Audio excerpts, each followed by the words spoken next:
আসসালামু আলাইকুম ওয়া রাহমাতুল্লাহি ওয়া বারাকাতুহু।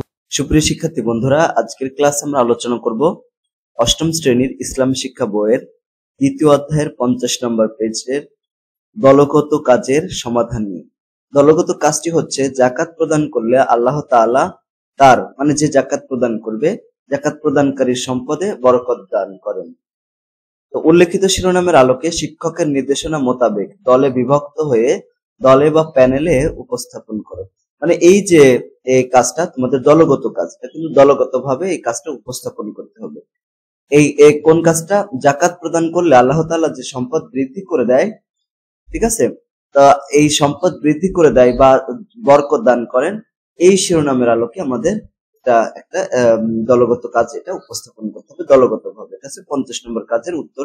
আমরা এভাবে লিখতে পারি, যাকাত প্রদান গুরুত্বপূর্ণ কেননা 1 নম্বর, যাকাত প্রদান করলে মহান আল্লাহ তাআলা যাকাত দানকারীর সম্পদে বরকত দান করেন এবং এর বিনিময়ে আখিরাতে তাকে অফুরন্ত কল্যাণ দান করবেন। হাদিসে কুদসিতে আল্লাহ তাআলা বলেন, আল্লাহ পাক বলেন, হে বনি আদম, আল্লাহর পথে খরচ করতে থাকো, আমি আমার অফুরন্ত ভান্ডার থেকে তোমাদের দিতে থাকবো। এটা হচ্ছে বুখারী এবং মুসলিম শরীফে রয়েছে। এরপরে যাকাত প্রদান করলে যাকাত আদায়কারীর মন পরিশুদ্ধ হয়, সে আত্মিক শান্তি পায়, শান্তি লাভ করে, আল্লাহর প্রতি কৃতজ্ঞতা বৃদ্ধি পায়। যদি কেউ যাকাত প্রদান করে তাহলে তার মানসিক একটা শান্তি ভালো লাগে, তার ভালো লাগে একটা কাজ করে।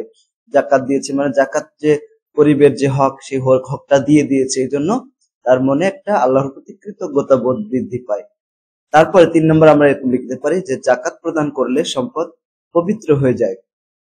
দেখো, সম্পদে কিন্তু গরিব অসহায় যারা রয়েছে তাদের কিন্তু হক থাকে। এই যাকাত প্রদান করা মানে এই নয় যে গরিবদের প্রতি তোমার করুণা প্রদর্শন করতেছো, বিষয়টা এরকম না।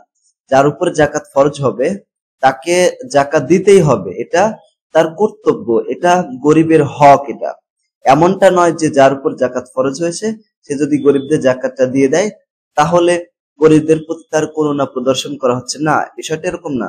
তার যাকাত যেরকম কেউ যদি কারো কাছে টাকা পায় তাহলে টাকাটা তো অবশ্যই পরিশোধ করতে হবে, ঠিক সেরকম যার উপর যাকাত ফরজ হয় তার অবশ্যই যাকাত দিতে হবে, কারণ যাকাতটা হচ্ছে ধনীদের উপরে গরিবদের হক।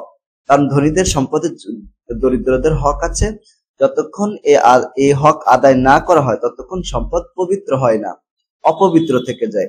আল্লাহ তাআলা কোরআনে বলেছেন যে তাদের ধনীদের সম্পদ হতে সাদকা গ্রহণ করুন, এর দ্বারা আপনি তাদের পবিত্র করবেন। এটা রয়েছে সূরা আত-তাওবার আয়াত সংখ্যা হচ্ছে 103-এ। তো অবশ্যই যাদের উপর যাকাত ফরজ তাদেরকে যাকাত আদায় করতেই হবে, ঠিক আছে। এই যে যাকাত প্রদান করলে আল্লাহ তাআলা তার সম্পদ করবেন, পবিত্র করে দিবেন এবং সম্পদ আরো বৃদ্ধি করে দিবেন। কারণ ওই যাকাত প্রদান করলে ওই সম্পদটা যদি কারোর উপর যাকাত ফরজ হয়, এখন সে যদি ব্যাংকে টাকা জমা রাখে, তো ব্যাংকে টাকা জমা রাখলে ওই টাকা তো ওখান থেকে যে প্রফিটটা সে আসবে, এটা কিন্তু তাত্ত্বিক আমাদের কাছে মনে হচ্ছে যে টাকাটা বৃদ্ধি পাবে, কিন্তু এটা আসলে টাকার বৃদ্ধি পাবে না, একসময় ওইটাই কমে যাবে। আর যাদের উপর যাকাত ফরজ তারা যদি ওই যাকাতটা দিয়ে দেয় এবং বাকি যে সম্পদ থাকে ওইটা যদি সে আবার ব্যবসায়িক কাজে বা অন্য কোনো কাজে, অবশ্যই কাজে খাটাতে হবে, কাজে খাটাইলে ওখান থেকে সম্পদ তার বৃদ্ধি করবে, ঠিক আছে। তো এই শিরোনামের উপর আমাদের কাজটা করতে বলা হয়েছিল, তো আমরা করলাম, এভাবে করতে পারো। তো এটা ছিল আজকের ক্লাস। পরবর্তী ক্লাস আমরা এরপর থেকে আলোচনা করব। আজকের ক্লাসটি কেমন লাগলো সেটা কমেন্ট করে জানিয়ে দিও।